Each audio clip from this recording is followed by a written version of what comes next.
हाँ तो बेटा, आज की जो समस्या है मैं उसको पढ़ाना शुरू करता हूँ और आप लोग प्रयास करें, जो भी लोग तुम्हारे में से ज्वाइन हो सकता हो। शेषान देवराड़ी, तुम्हें मेरी आवाज सुनाई दे रही है? आपके सामने माइक का बटन है और वीडियो का बटन है। वीडियो आप ऑफ कर दें और जो सामने लिखा है म्यूट। शेषान देवराड़ी, क्या तुम्हें मेरी आवाज आ रही है बेटा?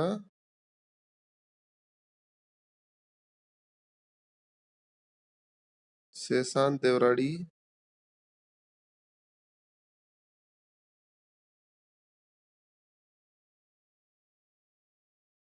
चलो बेटा, तो हम पढ़ाना शुरू करते हैं। तो पढ़ाने में सबसे पहले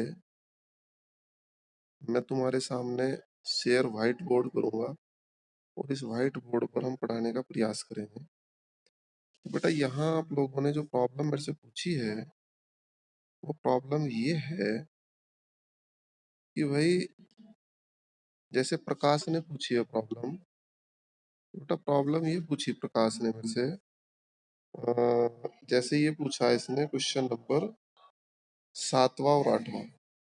सबसे पहले इसने 7वां क्वेश्चन जो मेरे से पूछा है, 7वें में आया है रेखा x अपॉन 4, रेखा x upon 4 plus y upon 6 बराबर 1 पर लंब उस बिंदु से खींची गई रेखा का समीकरण ज्ञात कीजिए जहां यह रेखा y अक्ष से मिलती है।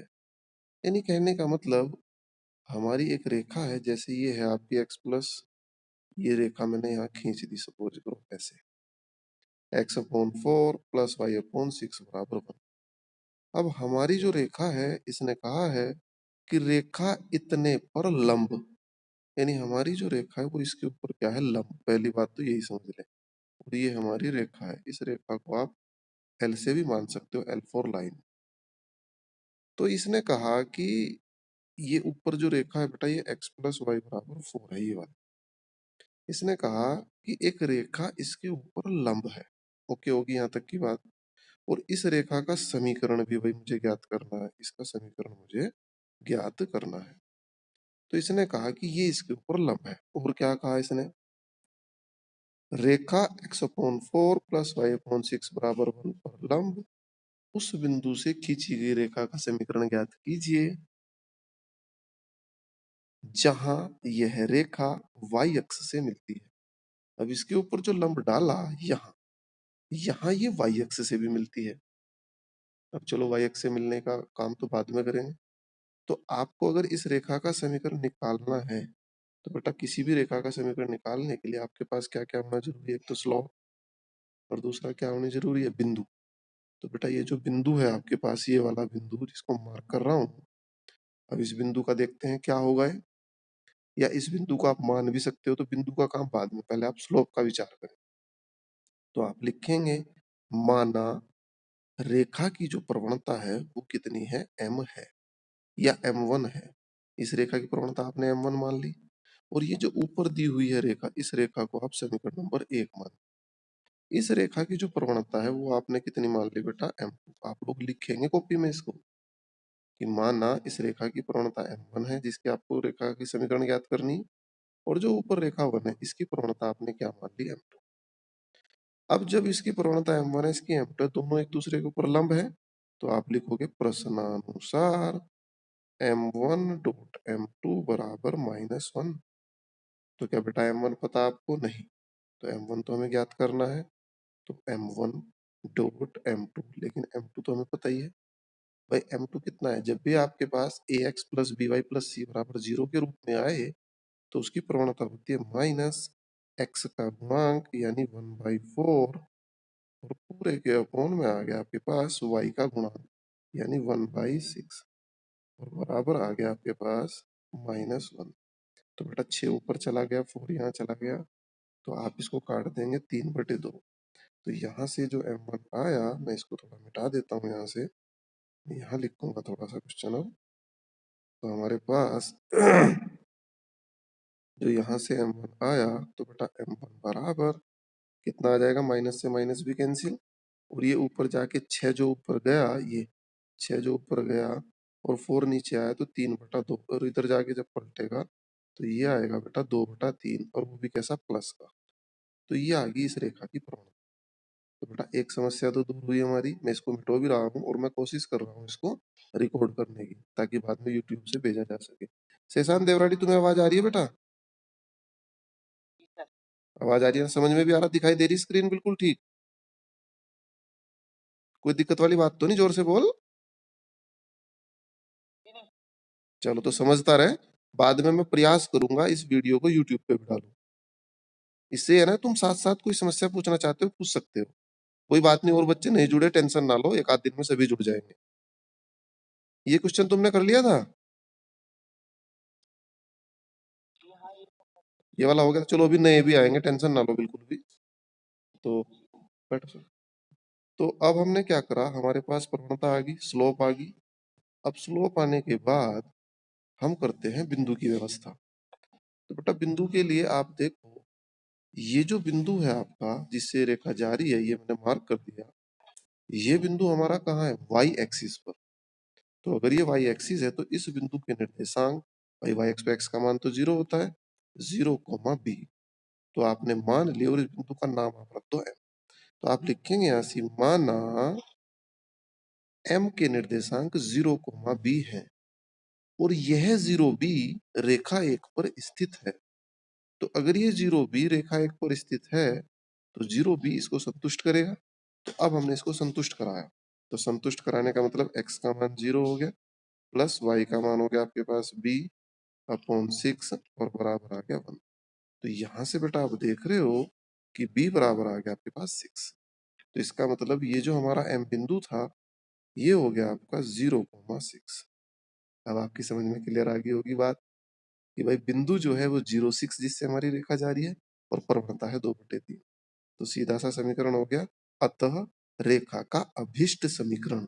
ये आप लिखोगे भाई, ये जो बीच बीच में बोल रहा हूँ, y-y1 यानी 6 बराबर m, m आ गया आपके पास 2/3, और यहाँ है बेटा x-x1 यानी 0। अब आप 3 की इधर गुणा कर दें और इसको कैलकुलेट कर दें।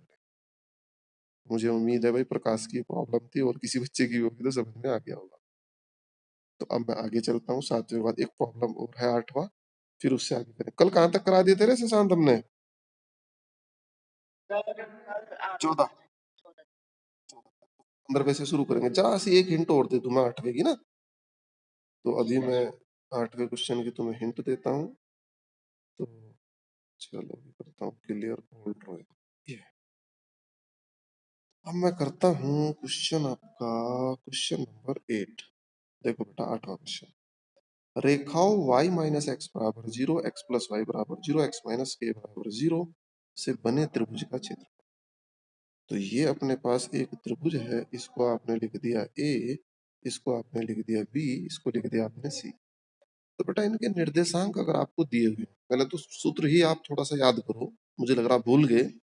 अगर आपके पास ए के निर्देशांक x1 y1, बी के निर्देशांक x2 y2, सी के निर्देशांक x3 y3 हैं, तो अगर ऐसा है तो आपके पास त्रिभुज के क्षेत्रफल का फॉर्मूला होता था, त्रिभुज का क्षेत्रफल बराबर 1/2, और ये होती थी इधर से इधर की गुणा, इधर से इधर की गुणा, यानी ये होता है x1 y2 plus x2 y3 plus, और एक और बढ़ा लेंगे नीचे, ये ऊपर वाला दोबारा रिपीट कर लेंगे। यहाँ ये थोड़ी सी जगह मैंने गड़बड़ कर दी, ये ऊपर वाला हमने रिपीट कर दिया, x1 y1, यहाँ लिखा x1 और यहाँ लिखा y1। ओके, अब आप लिखेंगे x1 y2 plus x2 y3 plus x3 y1, bracket 1 minus, फिर इधर से इधर को गुणा करेंगे हम, x2 y1 x3 y2 x1 y3।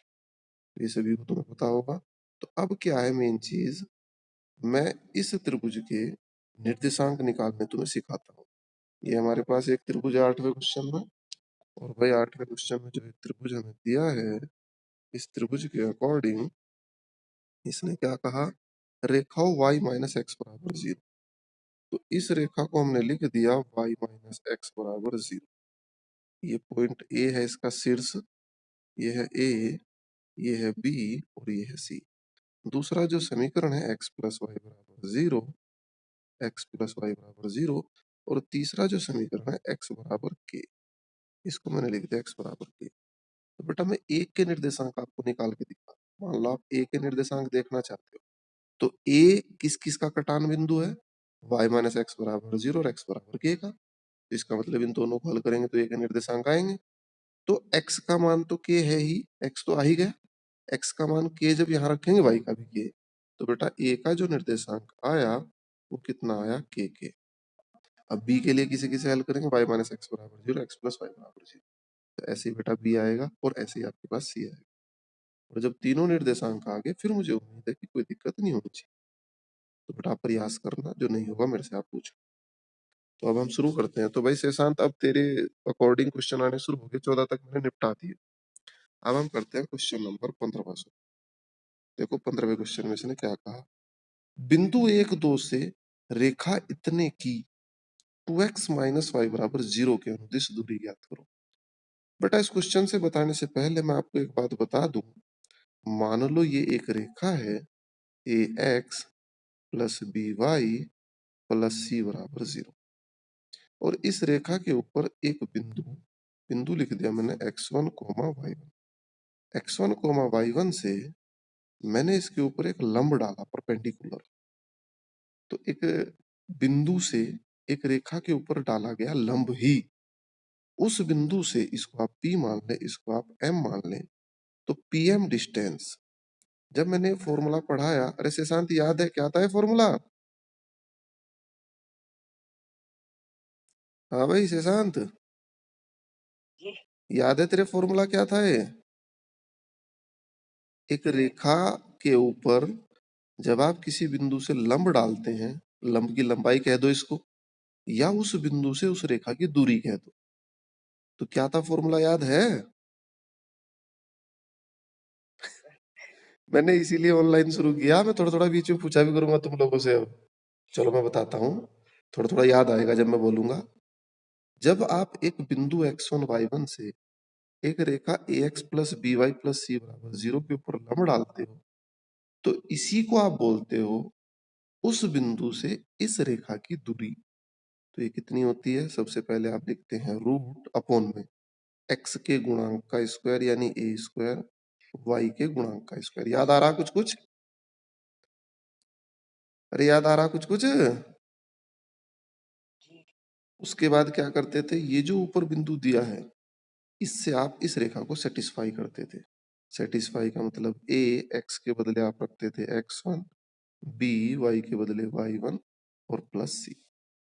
तो ये जो होता था हमारा किसी बिंदु से किसी रेखा के बीच की दूरी, और किसी बिंदु से किसी रेखा के बीच की जो दूरी होती है ये क्या लंबवत नापते थे। तो मैंने जिस दिन ये फॉर्मूला बताया एक बात और भी बताई थी कि बेटा लंबवत नापना हमारी मजबूरी है, क्योंकि इसने कहा नहीं कि इसके अनुदिश नापो आप।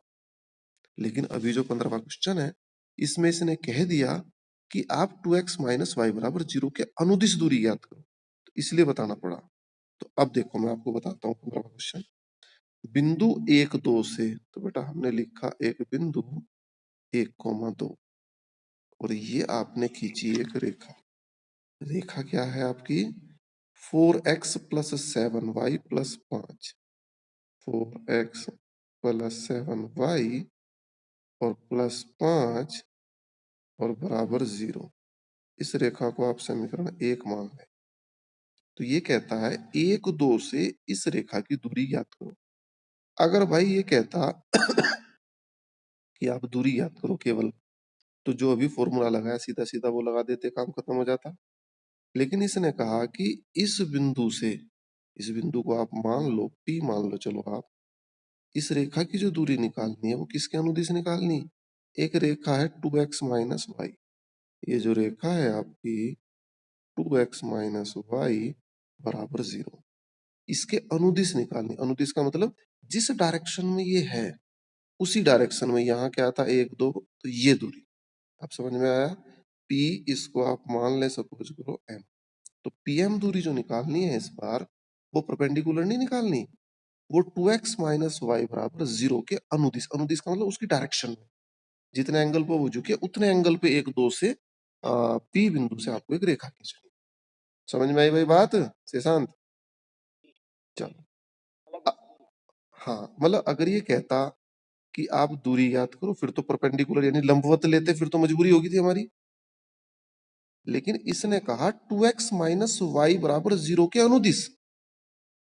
अनुदिश का मतलब इसकी डायरेक्शन में, इसके जैसी जितनी ये झुकी हुई है उतनी ये झुकी हुई है। समझ गए आप? अब अगर मैं तुम्हें कहूं कि m के निर्देशांक ज्ञात कर दूं, अगर मैं सपोज करो मैंने m के निर्देशांक मान लिया ए बी, और मैं ए बी ज्ञात कर दूं किसी तरीके से, तो फिर तो आप पी एम यानी दो बिंदुओं के बीच की दूरी का फॉर्मूला लगा दो, कोई दिक्कत नहीं है। अब मेन बात आता है m के निर्देशांक आएंगे कैसे। भाई m क्या है, ये जो पीएम रेखा आ रही है ऊपर से, और ये जो रेखा 1 है आपकी, भाई इन दोनों का प्रतिच्छेद बिंदु ही तो है m। तो रेखा एक और पीएम रेखा का अगर समीकरण हो तुम्हारे पास, तो दोनों का कटान बिंदु है m। तो सबसे पहले हम क्या निकालते हैं, पीएम रेखा का समीकरण। तो बेटा पीएम रेखा का समीकरण कैसे निकलेगा, भाई पीएम जो रेखा है आपकी वो 1 2 से जा रही, भाई रेखा के समीकरण के लिए एक तो आपको बिंदु की आवश्यकता होती है, बिंदु है, दूसरी स्लोप की आवश्यकता होती है, ढाल की। तो इसका ढाल किसके बराबर है, 2x माइनस वाई बराबर 0। तो बेटा ये जो 2x माइनस वाई बराबर 0 है, इसके अगर मैं ढाल की बात करूं तो इसका ढाल कितना दिखाई दे रहा है, माइनस एक्स का गुणांक यानी 2 अपॉन वाई का गुणांक। तो ढाल इसका 2 नहीं आ गया सीधा सीधा। अरे ढाल निकालने में तो कोई समस्या नहीं है। जब शेषांत तेरे को स्लोप समझ में आ गया 2x माइनस वाई बराबर 0 का, तो जब 2x माइनस वाई का स्लोप 2 है, तो इसका मतलब पीएम का स्लोप भी 2 है, और बिंदु किससे जा रही है, 1 2 से जा रही। तो इसका मतलब पीएम रेखा का जो समीकरण आया, y minus y one, y one means 2 बराबर m, m भी आपका 2 है स्लोप, और बेटा x माइनस एक्स वन यानी 1। तो यहाँ y माइनस टू के अंदर गुणा करेंगे, तो ये आ गया y माइनस 2 बराबर 2x माइनस 2, 2 से 2 हो गया कैंसिल, तो ये आ गया y बराबर 2x। समीकरण नंबर 2। तो अब आपके पास समीकरण 1 है, और समीकरण 2 जो आई वो पीएम रेखा की आई। तो m के निर्देशांक के लिए 1 व 2 को हल करने पर, क्योंकि m क्या है, पीएम और रेखा 1 का कटान बिंदु। तो अब मैं क्या करूंगा भाई, m, m के लिए 1 व 2 को हल करूंगा। तो देखो 1 व 2 को हल मैं कैसे करूंगा, देखो भाई 1 व 2 को मैं हल करने के लिए यहाँ कैसे करूंगा भाई, ये जो y बराबर 2x है ये आपने 1 में रख दिया, तो यहाँ आया 4x, यहाँ आया 4x प्लस y के बदले आपने 2x रखा, तो कितना आ गया रे बच्चे, 14x, और बराबर कितना आ गया आपके पास 5, 14 और 4 हो गया 18। तो बेटा x बराबर जो आया आपके पास वो आ गया 5/18। अरे यही आएगा कैलकुलेशन या कुछ और आएगी, क्यों भाई, यही आएगा ना, x बराबर 5/18। अब x का मान आप रख दो यहाँ, तो जब आप x का मान समीकरण 2 में रखेंगे तो 5 दूनी 10, और ये आ गया बेटा 10/18। तो कहने का मतलब ये आपके पास किसके निर्देशांक आ गए, m के। तो m के निर्देशांक 5/18 और 10/18, यानी a का मान 5/18 और b का मान हो गया 10/18। वैसे a b की जरूरत भी नहीं पड़ी तुम्हें। तो आपके पास m का निर्देशांक है 5/18 10/18, और इधर p का निर्देशांक हो गया 1 2। तो अब आप क्या करो, pm यानी दो बिंदुओं के बीच की दूरी। तो वैसे शांत हो जाएगा अब ये दो बिंदुओं के बीच की दूरी से, कोई दिक्कत तो नहीं। हाँ भाई शेषांत देवराड़ी, अरे हो जाएगा अब ये क्वेश्चन। अरे नहीं आवाज आ रही मेरी तुझे, शेषांत देवराड़ी कहाँ चला गया। चलो अब आप इसको ट्राई करेंगे। तो भाई ये मैंने आपको बताया है 15वां क्वेश्चन, बिंदु 1 2 से रेखा इतने और इतने के अनुदिश दूरी वाला हो गया काम 16। बिंदु -1 2 से खींची जा सकने वाली उस रेखा की दिशा ज्ञात कीजिए जिसका रेखा x + y = 4 प्रतिच्छेद बिंदु दिए बिंदु से 3 इकाई की दूरी पर है। भाई 16वां जो क्वेश्चन है 15 जैसा ही है, बिल्कुल इसी के जैसा है। आप लोग इस पे प्रयास करेंगे, नहीं होगा तो मेरे से पूछेंगे।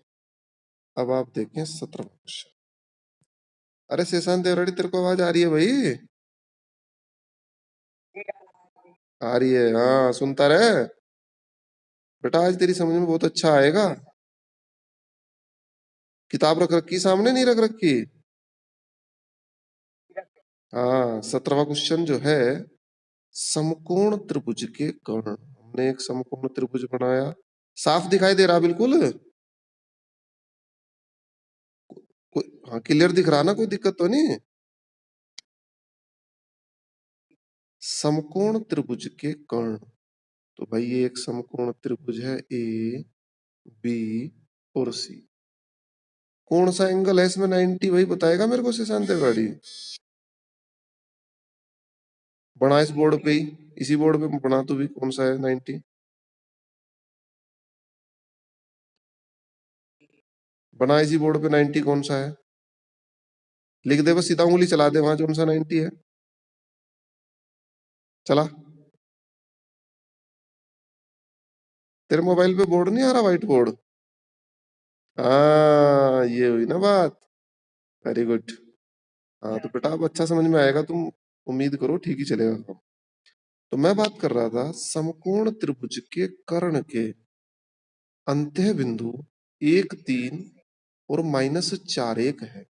तो बेटा ए सी हमारा कर्ण हो गया, तो एक बिंदु दे दिया इसने 1,3, ये हो गया सपोज करो ए।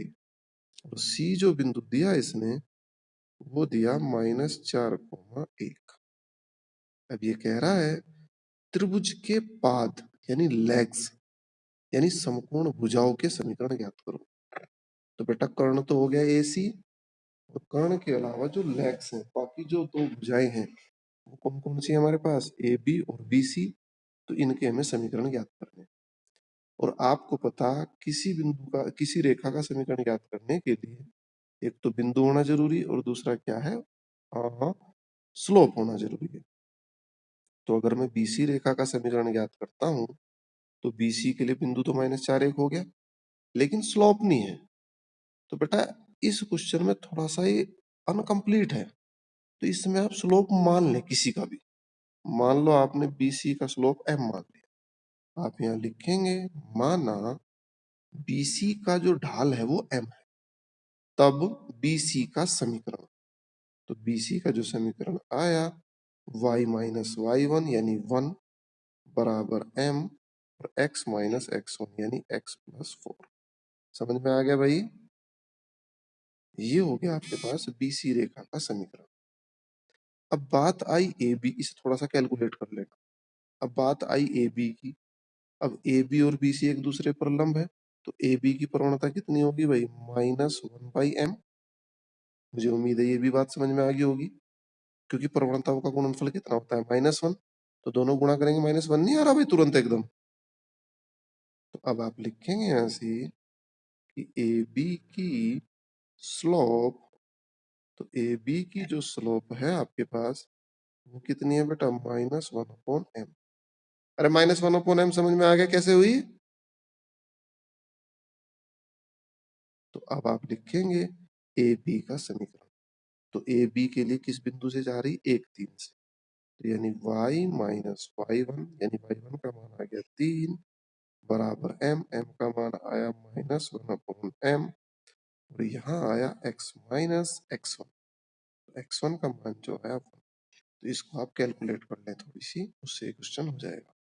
और आंसर कुछ अलग भी आ सकता है, क्योंकि मैंने m माना बीसी को, तो ये m ऊपर वाली को मान सकता है, तो नीचे वाली -1/m हो जाएगी। तो इससे तुम्हें घबराना नहीं क्या आंसर आएगा। तो ठीक है, समझ में आया भाई तुम्हारी क्वेश्चन ये? चलो अब हम चलते हैं 17 के बाद 18वां क्वेश्चन। भाई 18वां भी बहुत ही इंपॉर्टेंट क्वेश्चन है। 18वें क्वेश्चन को तुम बता रहा हूँ, किसी बिंदु के लिए रेखा को दर्पण मानते हुए 3/8 का रेखा x प्लस 3y बराबर 7 में प्रतिबिंब ज्ञात कीजिए। बड़ा ही इंपॉर्टेंट क्वेश्चन है। तो किसी बिंदु के लिए रेखा को दर्पण मानते हैं। तो बेटा ये एक रेखा है। तो इस रेखा का जो समीकरण है x प्लस 3y बराबर 7, x प्लस 3y बराबर 7, इसको आप समीकरण 1 मान लें यहाँ से, और रेखा के ऊपर थोड़ा ऐसे एरो टाइप बना दिया करो। तो क्वेश्चन था 18। तो ये कहता है इस रेखा को दर्पण मानते हुए 3/8 का प्रतिबिंब ज्ञात कीजिए। तो बेटा यहाँ हमने एक बिंदु ए रखा और इस ए बिंदु को आपने कह दिया 3/8। तो भाई दर्पण के अंदर बनता है प्रतिबिंब। भाई दर्पण के अंदर कितनी दूरी पर बनता है शेषांत प्रतिबिंब? अरे शेषांत देवराड़ी, दर्पण के अंदर कितनी दूरी पे प्रतिबिंब बनता है अंदर? जितनी दूरी पे बाहर कोई पॉइंट होगा उतनी दूरी पे तो बनेगा अंदर प्रतिबिंब। उतनी अंदर।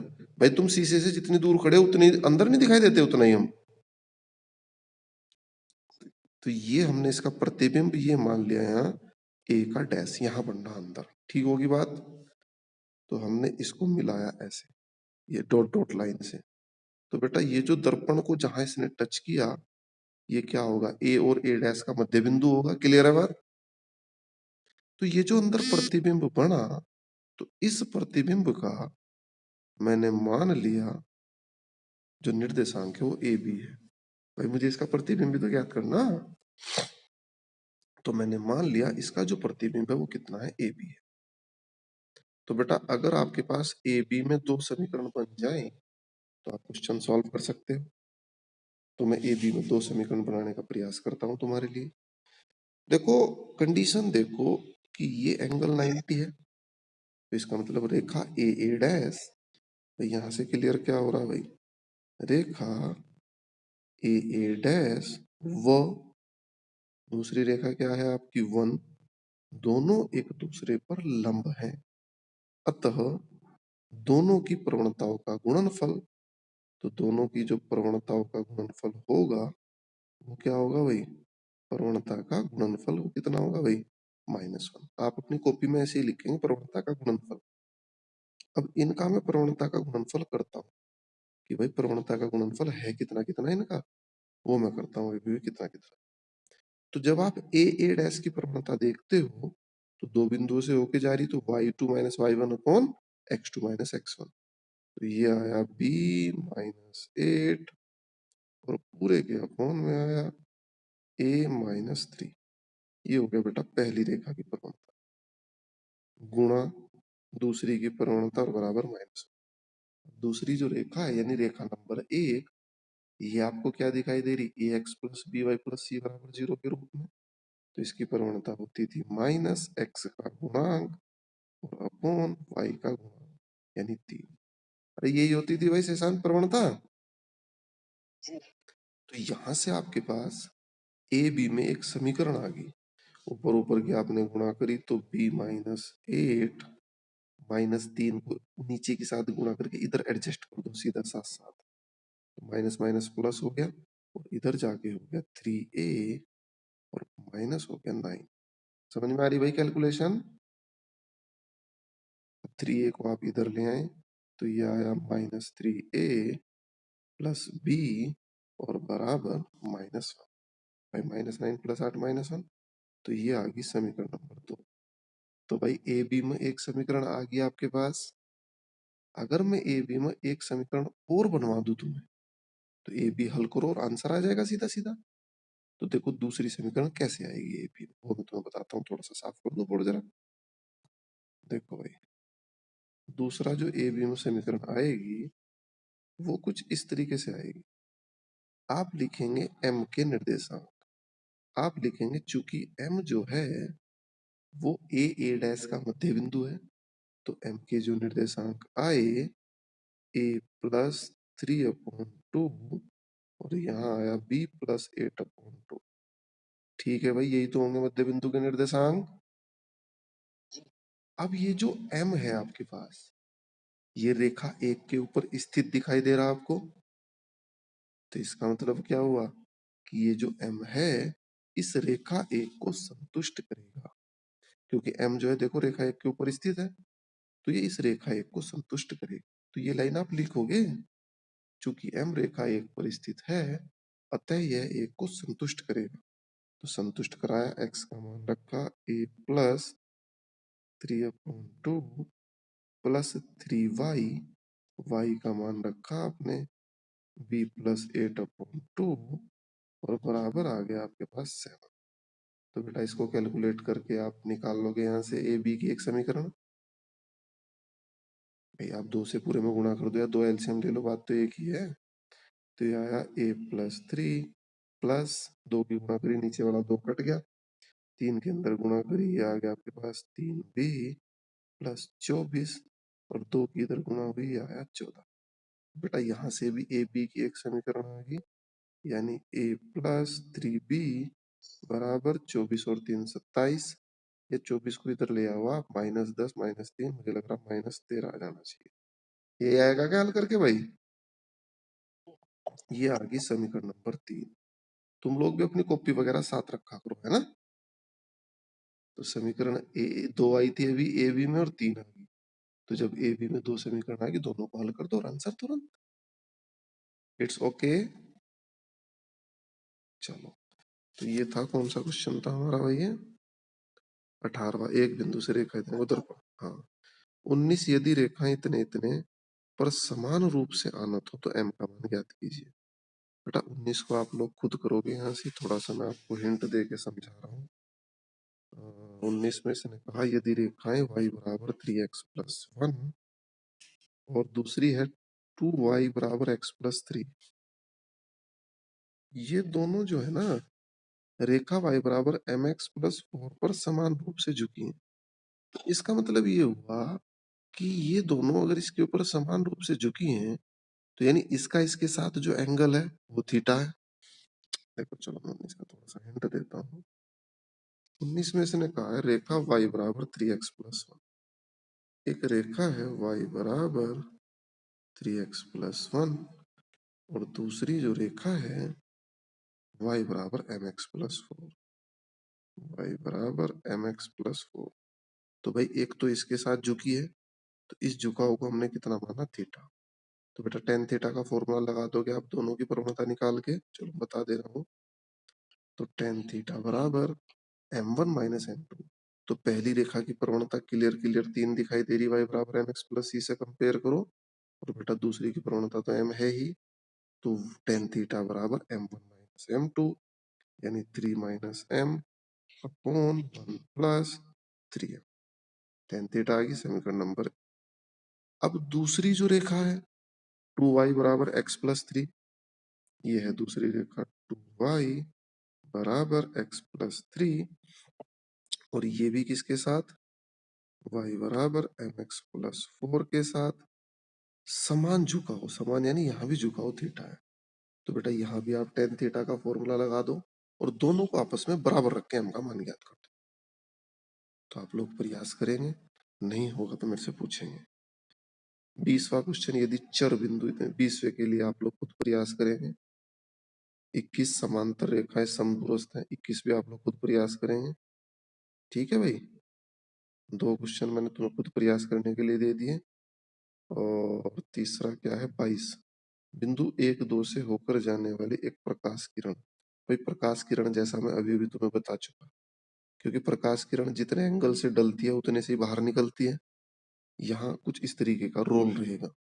अब मैं थोड़ा सा आपको 23वां बताता हूँ, फिर बेटा इसका काम खत्म। वीडियो भी काफी लंबी होगी, 34 मिनट हमारे हो चुके, लेकिन समझ में तो आ रहा ना भाई? कोई दिक्कत तो नहीं है? देखो 23, हाँ, दिखाइए कि √a² माइनस b² 0 और इतने बिंदुओं से रेखा इतने पर खींचे गए लंबों की लंबाइयों का गुणनफल b²।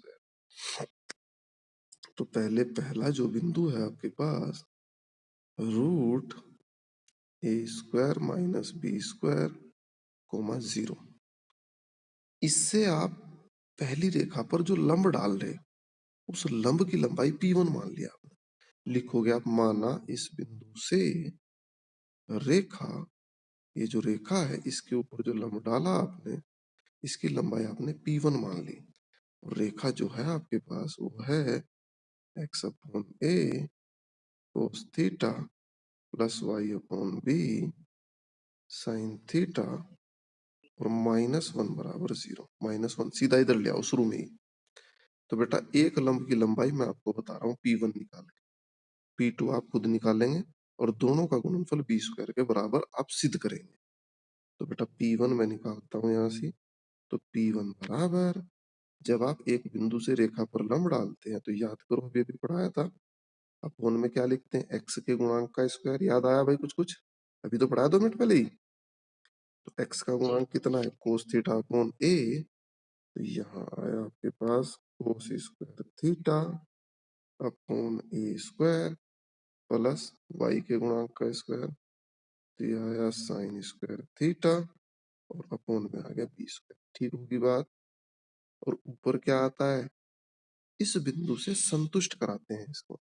तो संतुष्ट कराने का मतलब आपने x के बदले क्या रखा है यहाँ से, रूट ए स्क्वायर माइनस बी स्क्वायर और पूरे के अपोन में a और गुणा में आया कोस थीटा और b वाला हो गया 0 और यहाँ आया माइनस। तो बेटा ये आ गई P1, यानी पहला जो बिंदु है, इस बिंदु से रेखा पर डाले गए लंब की लंबाई। तो ऐसे ही आप क्या निकालोगे, P2। तो बच्चों P2 में भी सेम यही चीज आएगी करीब करीब, भाई रूट वाला पोर्शन तो सेम ही आएगा, कोई दिक्कत नहीं। ऊपर वाले पोर्शन में माइनस आ जाएगा बस, भाई बाकी तो सब कुछ सेम है। ऊपर वाले पोर्शन में केवल क्या आ जाएगा, यहाँ माइनस। तो जब P1 P2 आ गया आपके पास, तो P1 P2 के बाद आप क्या करेंगे, दोनों का गुणनफल। तो बेटा जब दोनों का गुणनफल आप करेंगे, दोनों का गुणनफल यानी P1 डॉट P2, तो जब आप इसको कैलकुलेट करने का प्रयास करेंगे, थोड़ी सी कैलकुलेशन बड़ी होगी, तो इसको हल करके आएगा आपके पास बी स्क्वायर। और अगर कैलकुलेट करके नहीं होती तो तुम मेरे से पूछोगे इसको। ठीक है भाई? तो आज आप 23 तक के क्वेश्चन कर ले, एक ही रह गया 24वां, शायद इसे तुम ना कर पाओ। और बेटा कल हम पहले प्रॉब्लम लेंगे, कल का मतलब मंडे, और फिर इसको सॉल्व कराएंगे आगे। ठीक है भाई? 10 बजे तुम तैयार रहना। कर दे बंद।